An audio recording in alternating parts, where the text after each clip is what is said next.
respected dignitaries in attendance, dear professors, research scholars, students, and all others.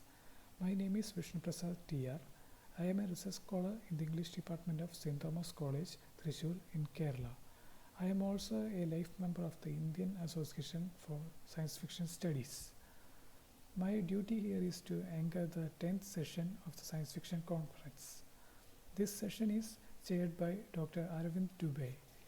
Dr. Arvind Dubey is a consultant pediatrician, neonatologist, a science writer and science communicator.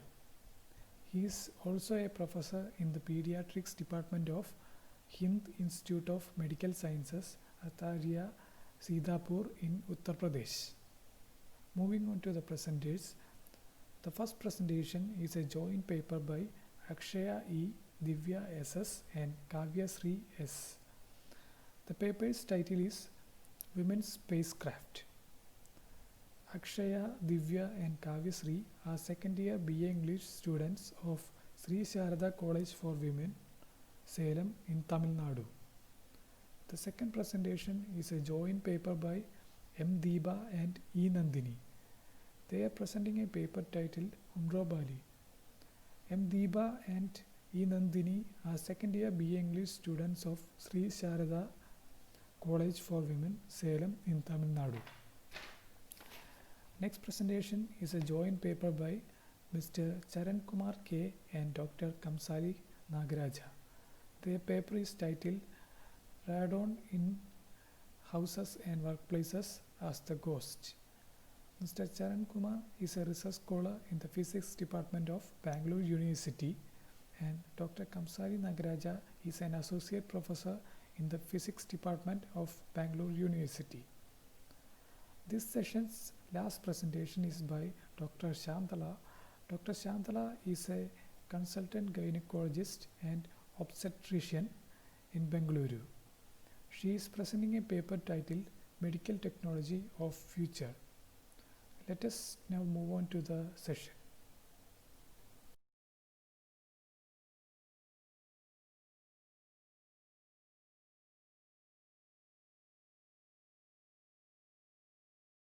Warm greetings to all. Myself, SS Divya, and my friend S. Kavya Sri are presenting a paper on women's spacecraft. Corruption is a form of dishonesty or criminal offense undertaken by a person or an organization entrusted with a position of authority to acquire illicit benefit or abuse power for one's private gain. Corruption may include many activities, including bribery and embezzlement, though it may also involve practices that are legal in some countries. Corruption can occur in many sectors, maybe public or private. Corruption includes corruption of political process and of government agencies such as the police, as well as corruption in processes of allocating public funds for contracts, grants and hiring. Recent research by the World Bank suggests that who makes policy decisions can be critical in determining the level of corruption because of incentives different policymakers face. Here is a story about women mission achievement which turns the world from corruption to non-corruption. Here is a story of Kalpana, who is an innocent girl who was often thinks about family's good deeds.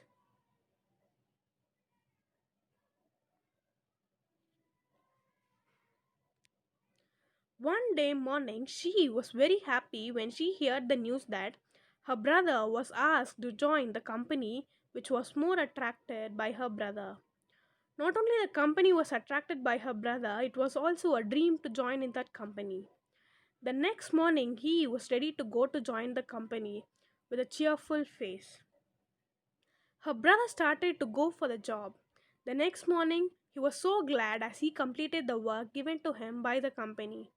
He shared his feelings to his sister. Kalpana was so happy for her brother. Weeks after, one night, Kalpana came from the company where she has been working for 2 years. As soon as she entered the house, she asked her mother why her brother was looking so sad. Her mother replied that she didn't know about that. She went close to her brother and asked the reason for looking sad. He told her about what had happened in his company. After hearing it, thinking of that, she went to sleep. The next morning, she started to create a spacecraft. After creating the spacecraft, she travels to space. While traveling into space, she admired as she saw the stuff which she hasn't seen before. She had confidence that she would achieve her goal. When she was thinking of that, she heard a blasting sound. Her intuition said that her spacecraft would be broken in few minutes, as she thought the spacecraft was broken. At one particular time, the spacecraft was broken out. As soon as the got broken, she fell into a new planet named Planet S. It is a planet where scientists occupied for their experiment. Other than scientists, no one can live in that planet without the permission of scientists because scientists safeguard the planet by using their techniques. By mistake, Kalpana has entered into the planet. The alarm sound rang when she entered the planet. In order to protect the planet and their experiment, they had fit an alarm to avoid the arrival of unknown people and to give an alert. Scientists got confused that who has entered the planet. Through the camera, they came to know that one woman has entered the planet without their permission. After seeing Kalpana, they inquired her arrival because they feared that their experiments and ideas would be stolen by the stranger. She replied that she doesn't know about the planet which was located in that place. By mistake, I came here. As my spacecraft has broken, I fell down into the planet. She replied. Scientists got confused that who had entered the planet. They replied it was the place where experiments took place, and they added that it was the place only for scientists to do their experiments.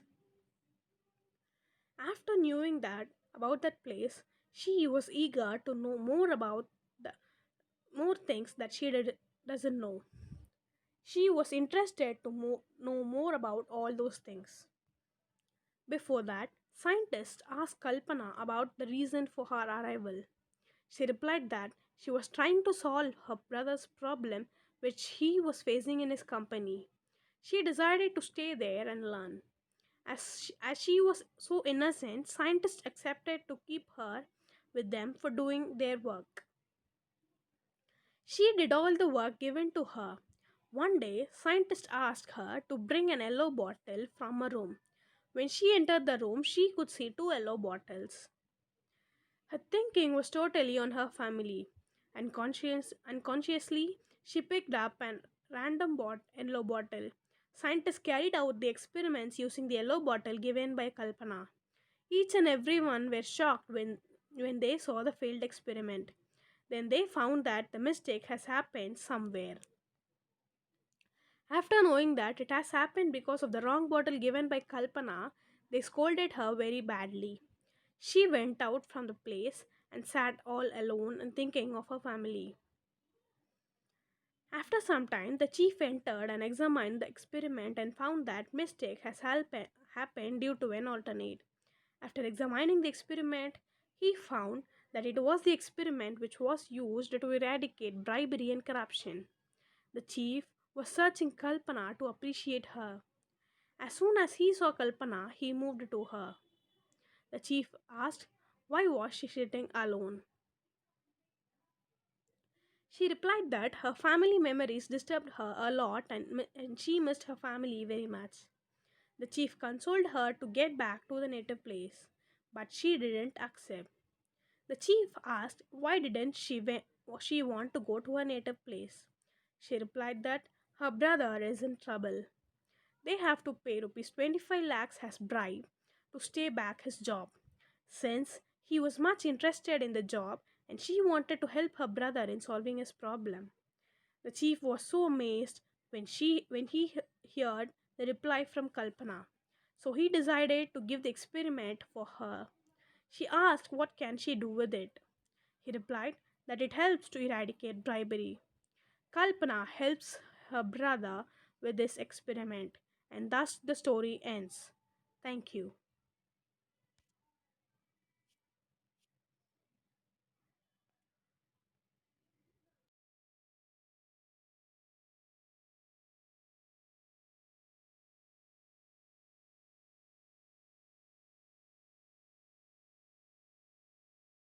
My hearty wishes and my most humble vanakkam to you all.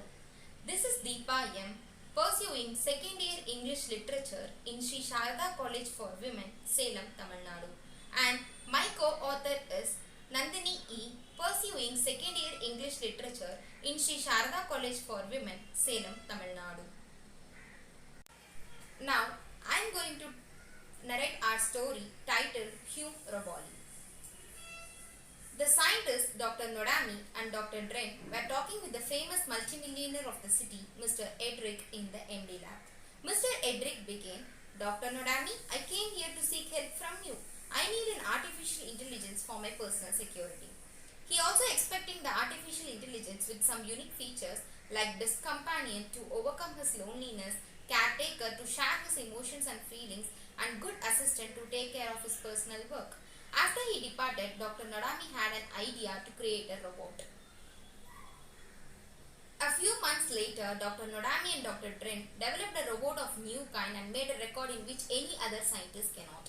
Mr. Edric was very happy to receive the robot from the qualities which he had expected. After a year later, ND Lab became famous as a manufacturing lab for robots. They were created more number of robots with the same features of Mr. Edric's robot to their rich customers. As a result of this invention, the population of robot became equal to the quarter of a human population. Day by day, assistant robots understood the feelings and needs of their masters, like cooking, taking care of their daily chores, etc. Dr. Nodami and Dr. Dren also created several robots for their research help. One day, an assistant robot of ND Lab came to Dr. Nodami and said that he dreamt of catastrophe for humans and it may lead to the destruction of world. Dr. Nodami had a fear about its dream. He can't able to imagine what catastrophe it would be, but he had a thought to do something to save this world. Dr. Dren said that I think the catastrophe may be the robots because we have created the robots with emotions and feelings without any precaution measures. And he also added, we can create a secret space probe to overcome this problem. Dr. Nodami also accepted and they had started to create a secret space probe and also they had completed the creation within a month. They named it as Zor. This space probe travels around the solar system. These scientists had already installed a Pentium drive in this Zor. This drive is stored with the data like history of humans, human sounds, human appearances, human population, human discoveries, and also about their robotic inventions and everything in the earth. The two scientists were cautious that this mission should not be known by the robots. They launched this Zor and kept it in the secret manner. After many years, the robots were becoming very weak. Their masters were not satisfied with the works of robots. Masters were feeling that they were not working as before as they bought these robots. The masters were failed to upgrade their assistants and even they didn't spend time to charge their battery. Thus, the reason for the robot weakness was only because of their master's selfishness. Even their masters didn't feel guilty to scold their assistants. One day, in a private colony, a master was yelled his assistant robot NE161 that, you damn assistant, can't you work properly? You are becoming very lazy nowadays. You are not completing the routine work in a proper time. I am very disappointed with your work. The disappointed NE161 met his colleague DM264 and shared his master's cruelty on him. NE161 told that I am doing all my duties for my master with my battery level, but my master is always scolding and shouting on me. I was very frustrated with my master behavior. DM264 replied that it was not our mistake. It also revealed that his masters are showing the same injustice to him. While discussing with their group, they came to know that every master is doing the same thing to their assistant robots. Then these robots formed a big organization against the humans who treated them as slaves. ND161 and DM264 were head of the robots organization and they called their organization as Dead Rabbits. With this organization, they thought to create a war against humans because they are not ready to do an assistant work for their masters. They want to show the dominating power against humans.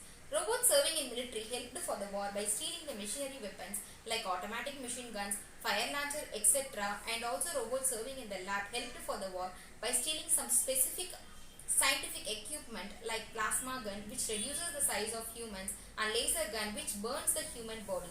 This made robots more powerful than humans. They completed this work in a whole night.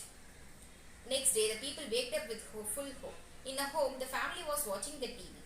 They saw two head robots, NE161 and DM264, speaking in a new channel of the TV.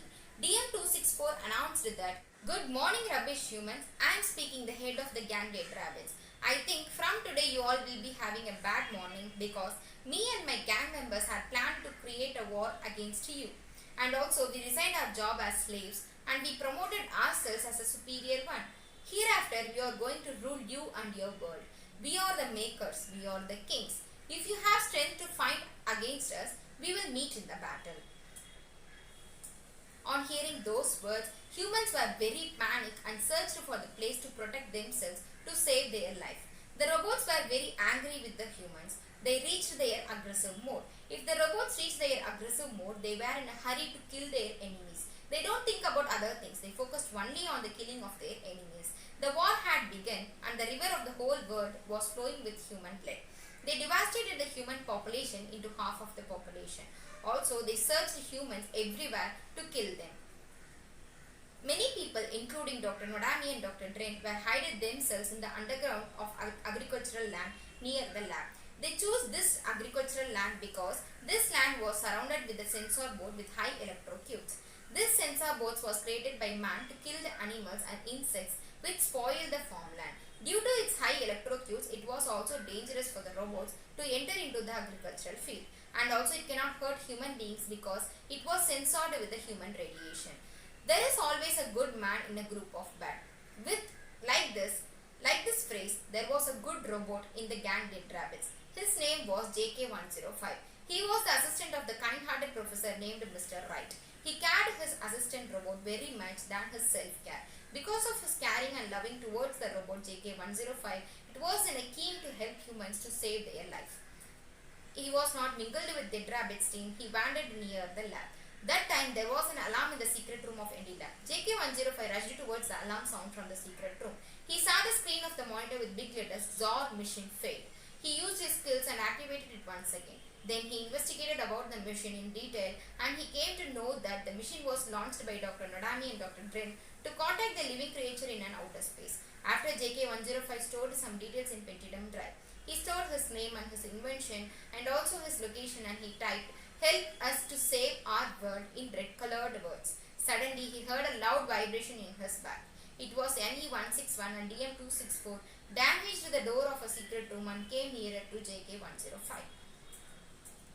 With their high aggressiveness, they demonetized JK105 and broke his parts. They also didn't bother about the Zor mission because of their aggressive mode.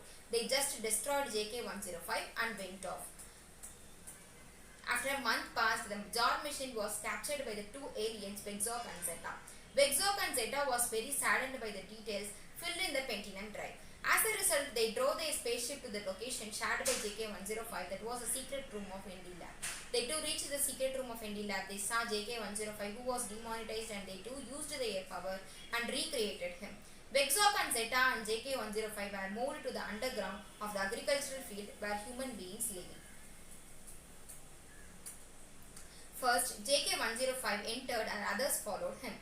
On seeing a robot, humans were very much feared and started to run away. JK105 stopped them and explained about his good nature. He entered and showed his master, Mr. Wright, who was very kind-hearted to him, and also JK105 advised others that, "I request all other humans not to be selfish anymore.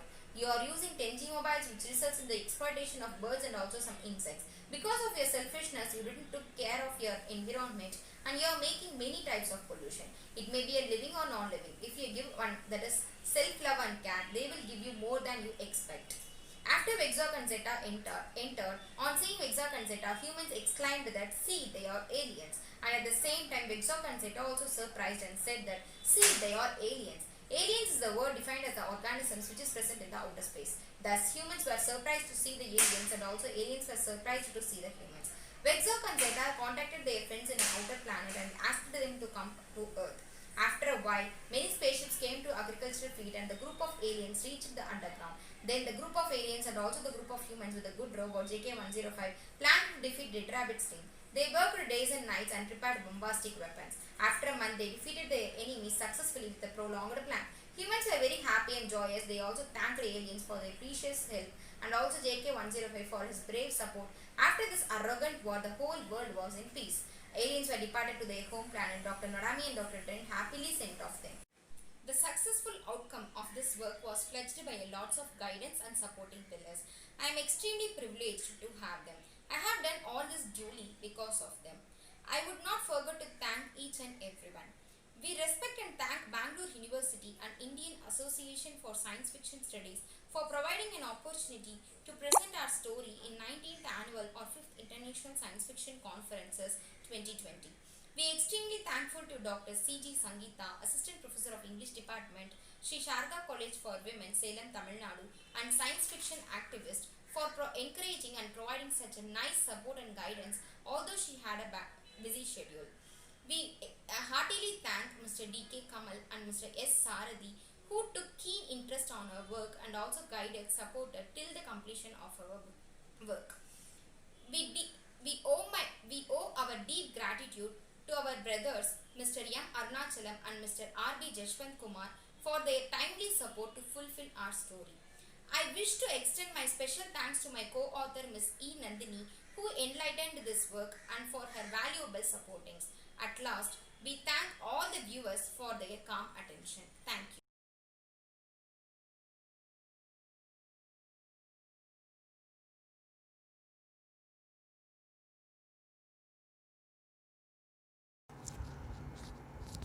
Namaste everyone. I am Charan Kumar K, research scholar from Department of Physics, Bangalore University, Bengaluru, India. My research supervisor is Dr. Kamsali Nagaraja, Associate Professor, Department of Physics, Bangalore University. The title of my presentation is Radon in Houses and Workplaces as the Ghost. Most of us know radon as a noble gas, that is, it is chemically inactive. But it can also haunt us as a ghost if we expose ourselves to it for a very long time.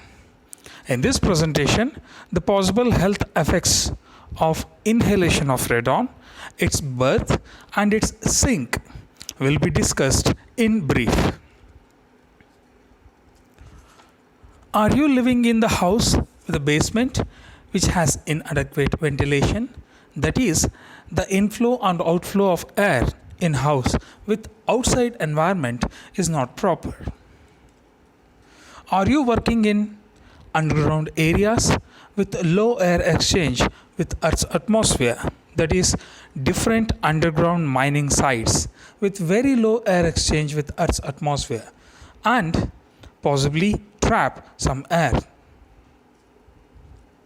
If yes, then there is a possibility that you are being haunted by this invisible gas known as radon, which is invisible, odorless, colorless, and very importantly, radioactive in nature, which is present always around you like a ghost.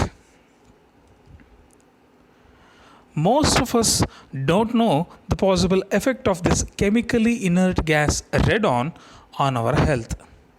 Nowadays, researchers around the world are constantly monitoring the radiological implication of radon to understand its dynamics in indoor as well as outdoor environment. Radon. We know about radon from very long time as a noble gas, but from last 2 decades it is known as killer or ghost gas. Radon is a descendant of radioactive element uranium-238. The total number of protons in radon atom are 86 and neutrons are 136. As I said earlier, it is colorless, odorless, tasteless gas. Hence, it is very difficult to sense its presence normally. It occurs naturally in minute concentration and its immediate decay product of radon. Radon also decays to its daughter nuclei with emission of alpha particle and ending at stable isotopes of lead. Among all intermediate elements in a decay chain of uranium 238, radon only has gaseous nature.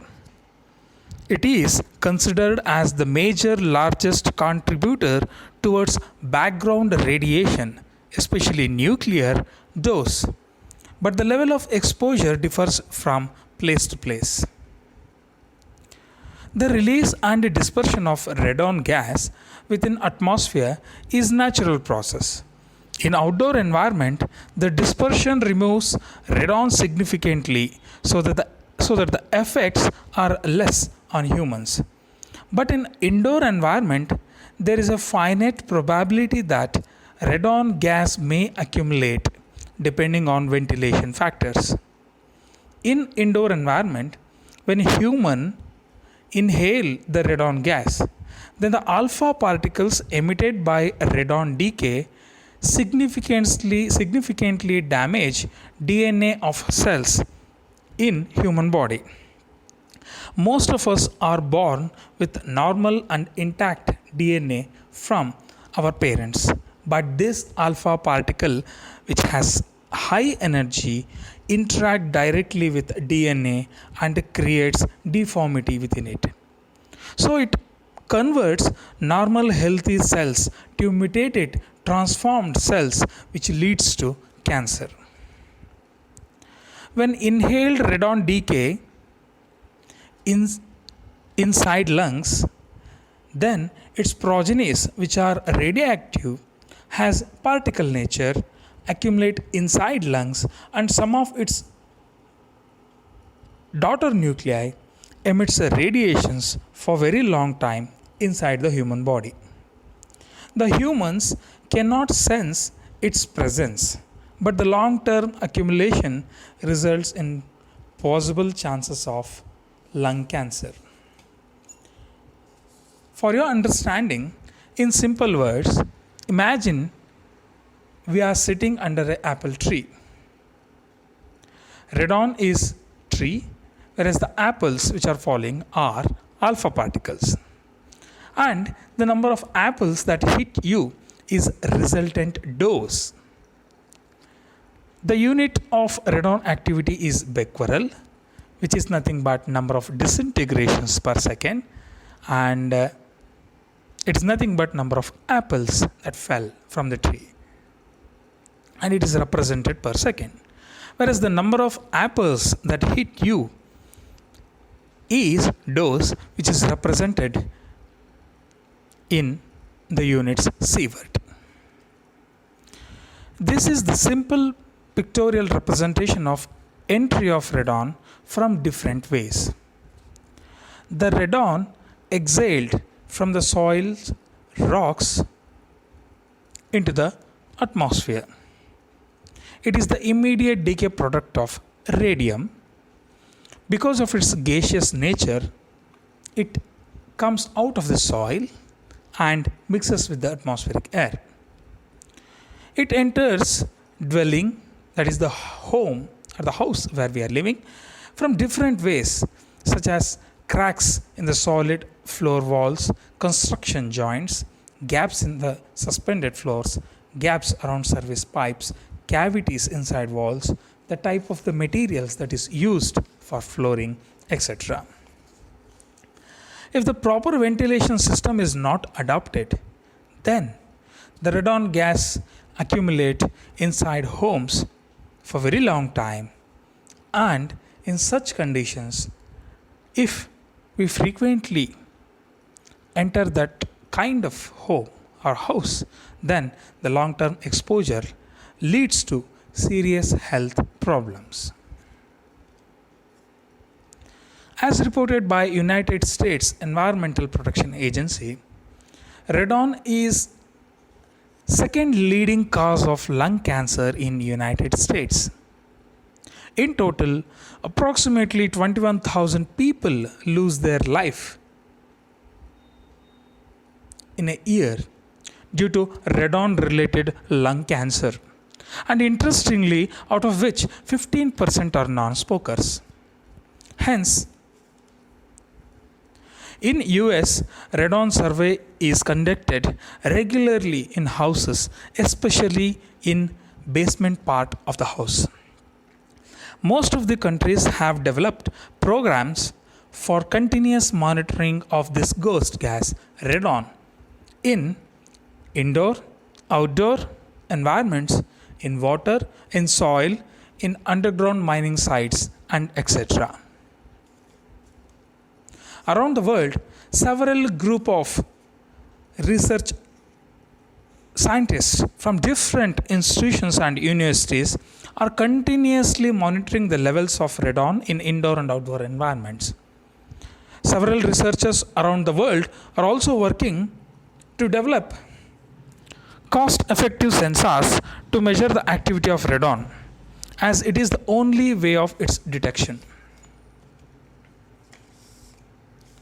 To exchange the ideas, several conferences and symposiums are also organized to discuss the issues related to radon as well as its radiological implications.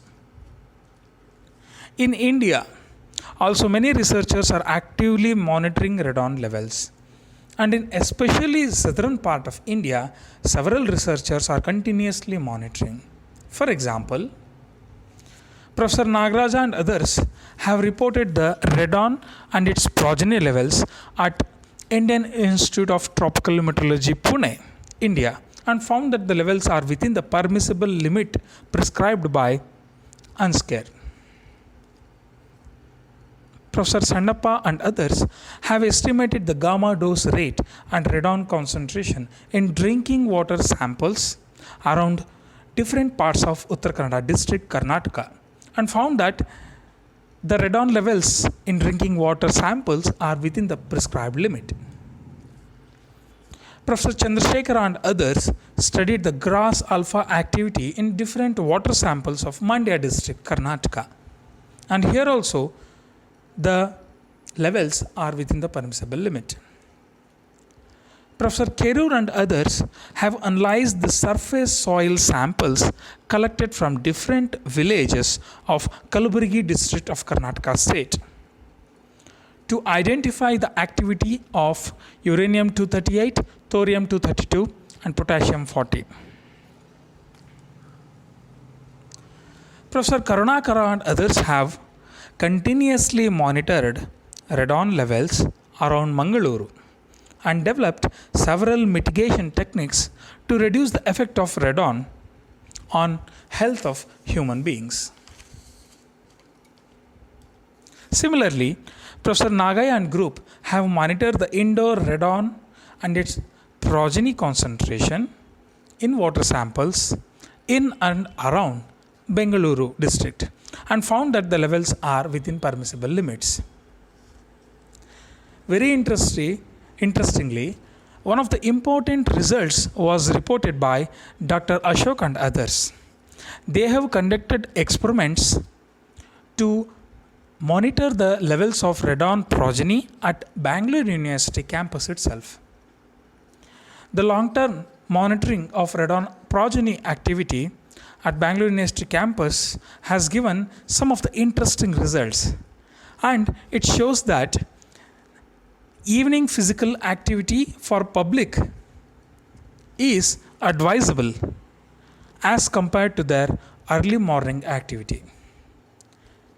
Most of the public do their physical activity in Bangalore University campus during early morning hours, and the radon progeny report says that the exposure of radon progeny in early morning hours is higher at university campus as compared to evening.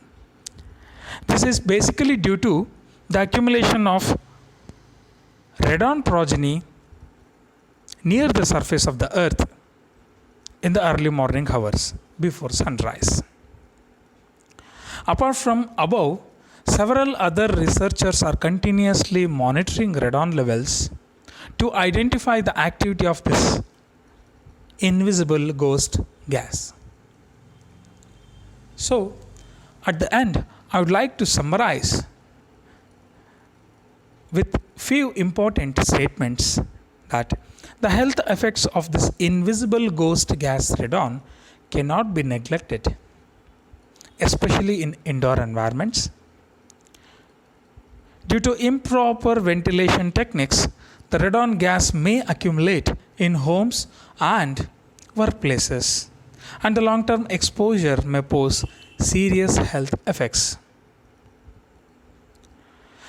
Proper monitoring and mitigation techniques need to be implemented, and sufficient ventilation should be adopted while designing houses or workplaces to avoid possible accumulation of this ghost gas. We would like to thank organizers for giving this opportunity to present this work in ISFC 2020 conference. These are the references that we used in preparing this report. Thank you, one and all. If you have any queries, please feel free to contact us through email. Thank you.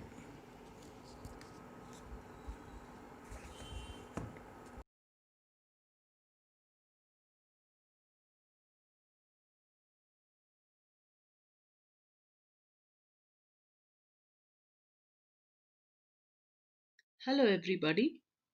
At the outset, I would like to thank the organizers for giving me this opportunity to share with you all the exciting future of the medical sciences. Why is there a sudden increase in the pace of medical technology? It's because various technologies are getting integrated. There is digitalization, there are the smartphones with their apps, and the human genome has been mapped. There are advances in various other fields of medicine, and with globalization and with the world shrinking, there is a need for optimizing time. And finally, there is enthusiasm for good health, longevity, and better quality of life. So then the future is actually beginning now. So few of the things that I intend to discuss are XR, that is extended reality, which includes augmented reality, virtual reality, and a mix of these two, precision medicine, artificial organs, 3D printing, implantables, wireless brain sensors, and various other advances in medicine. XR or extended reality, as I've told you, it's a mixture of virtual and augmented reality. It's very important, proving to be very important in medical teaching and training. And there are some studies that have shown that the performance of the surgeons has increased by over 230%, and they are able to perform the surgeries 20% faster. XR also allows complex surgeries to be done easily, and it's being used for treating psychiatric conditions like post-traumatic stress disorder, anxiety, autism, and phobias. It's been used in pain management and patient education also. Another interesting thing is empathizing with the patient.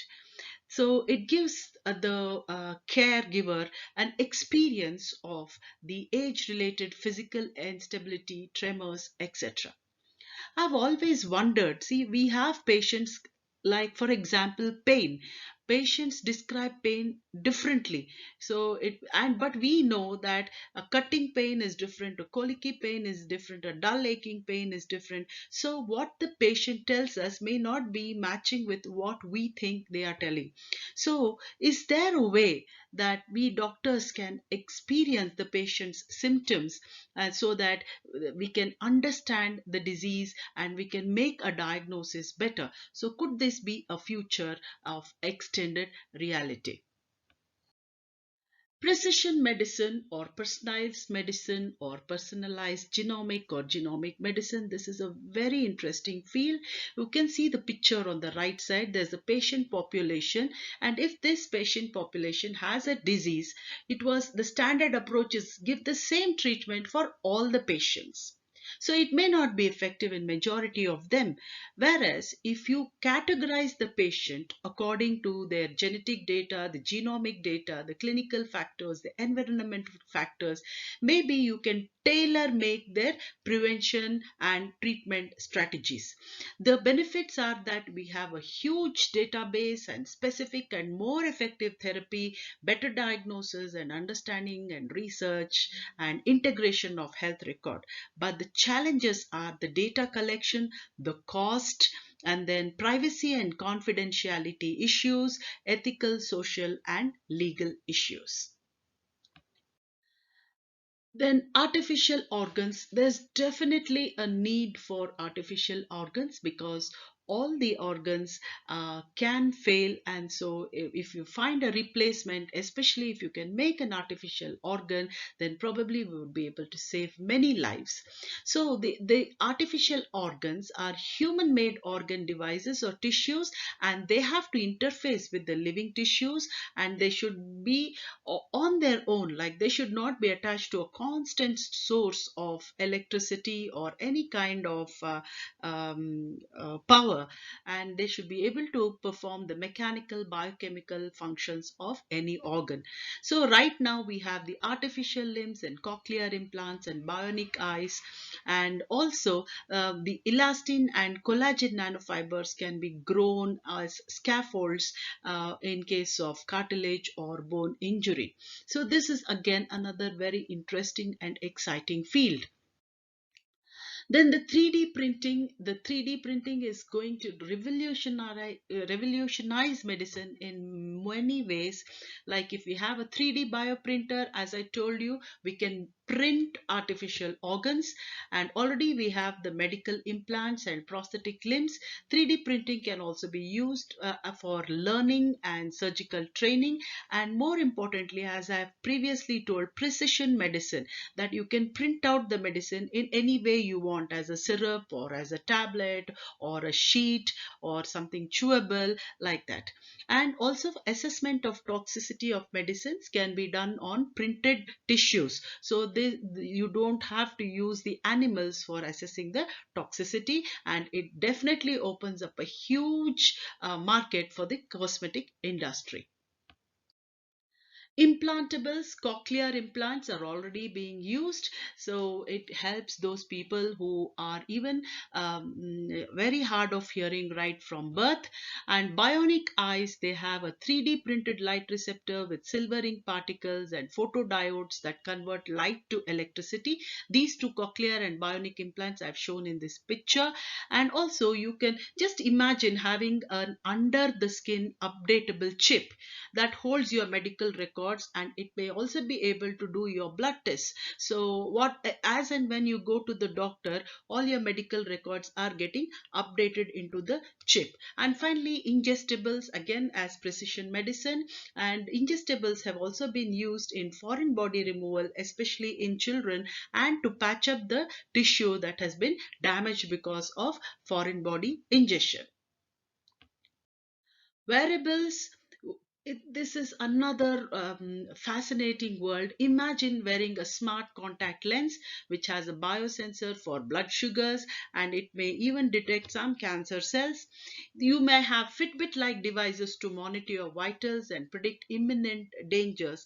And more excitingly, you will have a digital tattoo. It just looks like a tattoo, and then that holds all the information like the under the skin implantable. And promotion of gamification by insurance companies, this is another big way the wearables are coming, and I'll shortly tell you how. And abdominal patches to record uterine activity in pregnant women and detect preterm labor. And there's a condition called sudden infant death syndrome, so they're using this digital eye and baby cam to keep a watch on the baby and also its breathing. And in preterm babies, they have used wearables to detect the brain activity of the preterm babies also. Brain computer interfaces. This is another fascinating field, and this creates something called cyborgs. Cyborgs are cyber organisms, and here you can see the Kevin Warwick, Neil Harbison, Jesse Sullivan, and Stellark, who have sort of gelled their bodies with computer, and so they are using their brain as the interface. Like you have this Neil Harbison here, who has implanted a receiver into his skull, so he is color blind, but he can actually hear the colors, and he is even made melodies with colors. And then retinal chip for perfect eyesight, memory chip for limitless memory. So this is just the beginning of cyber organisms. And then, what are the pros and cons of future technology? The advantages that it optimizes time, manpower, travel, and maybe costs eventually. And definitely, there's better diagnosis and precise treatment. The flip side of that is, of course, ethical, moral, and social issues. And we may be able to diagnose very rare and new diseases for which there may be no solution. And this, the whole idea will be defeated if this happens. Finally, I would like to give you a glimpse of one day in future. You replaced your old medical tattoo to that of your new pet's picture. It has run some tests this morning because your breathing was heavy after the stipulated exercise. The insurance company will increase the premium if they know you are not sticking to your exercise schedule. So you have to exercise. You finish a round of online VR session to overcome your phobia of heights that the tattoo detected when you were dreaming last night. By then, your test reports are ready. The cholesterol and some biomarkers are abnormal. A prescription has already been sent to you, and you have to bioprint it to your desired formulation of either syrup, capsule, or tablet after making the payment. Just then, the smart contact lens receives an ad about increasing your lifespan for about 5 to 6 years with a unique therapy. You smile and pat the artificial kidney that has stuck to your side since 8 years. Smile again and ask it, what do you say? Thank you.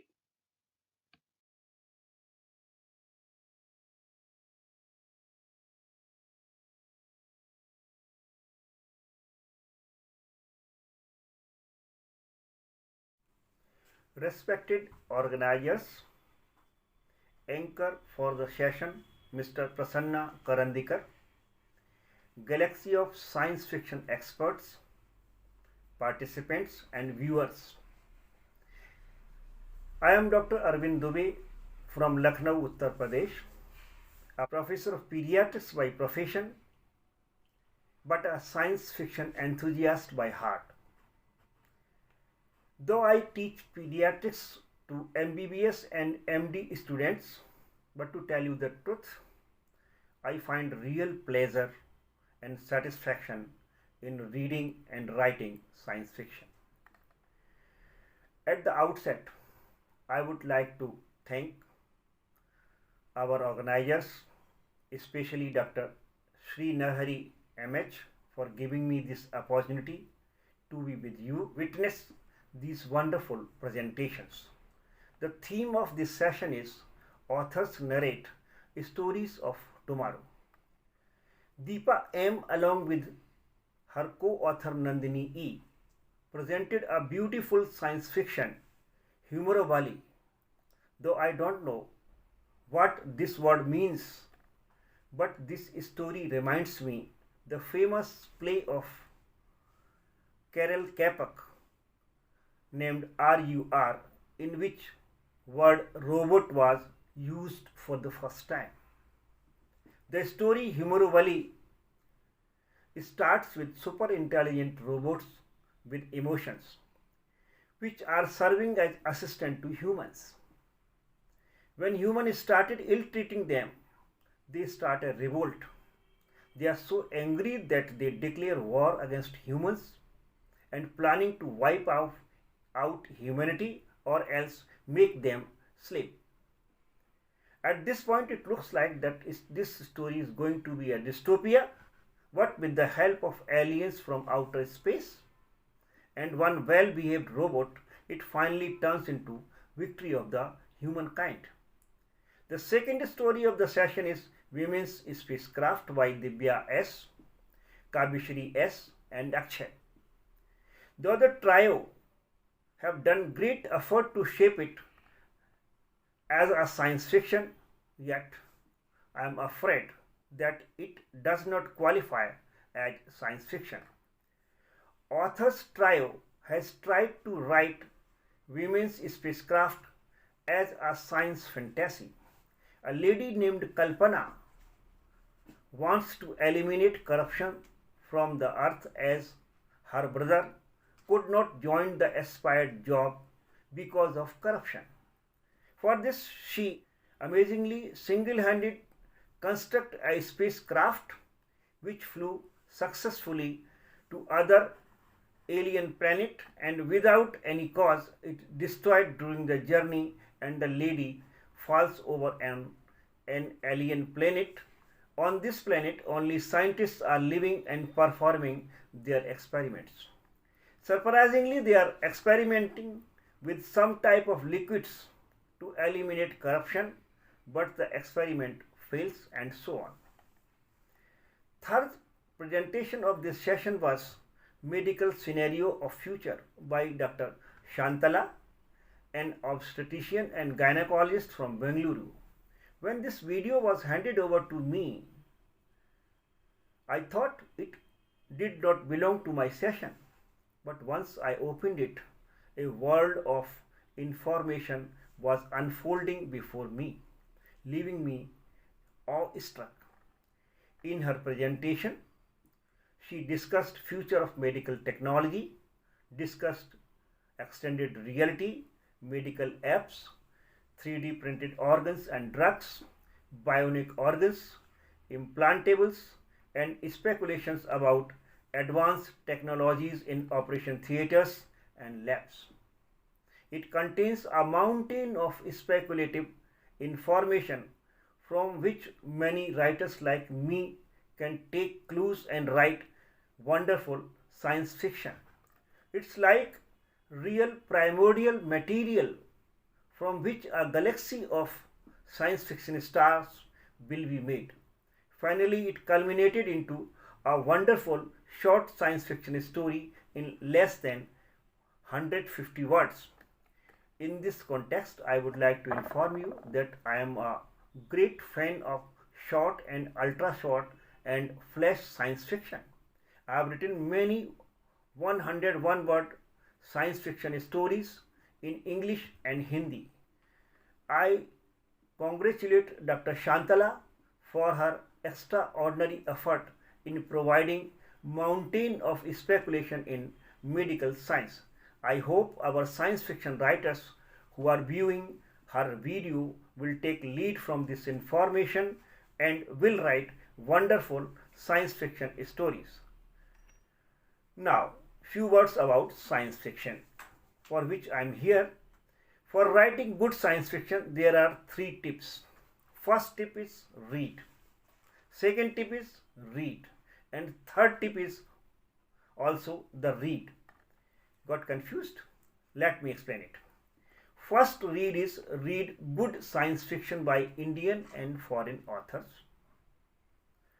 Few foreign science fiction writers to name are Jules Verne, Isaac Asimov, Edgar Allan Poe, Robert Heinlein, Ray Bradbury, Arthur C. Clarke, H. G. Wells, Frederick Pohl, Ursula K. Guin. The list is endless. In Indian science fiction writers, Samit Basu, Sami Ahmed, Savitha Srinivas, Jayant Narlikar, Vandana Singh, Anil Menon, Mainampati Bhaskar, Indra Das, Lakshman Londhe, Bal Fondke, Gokulanand Mahapatra, Mimi Mondal, Ira Natarasan, Rajiv Ranjan Upadhyay, Arvind Mishra, Jishan Jayadi, and this Arvind Dubey too. The list is endless. Read science fiction of these authors and see how they have explored and speculated on their chosen science fact. But please do not copy their ideas and styles, because those who will be original, only they will last. Besides, plagiarism can put you in trouble. Now the second read. Read exhaustively about the fact or subject you have chosen to speculate upon. Take help of books, journals, internet, friends, teachers, libraries, or any source you can lay your hands upon. My formula says that for writing one page of science fiction, you need to read at least 50 to 100 pages of scientific material. Study the fact from every angle. Now give wings to your imagination. Do soar high, but always keep your feet on the ground. Your imagination should be plausible, if not possible, from scientific fact you have chosen. Otherwise, you will end up writing a story like women's spacecraft.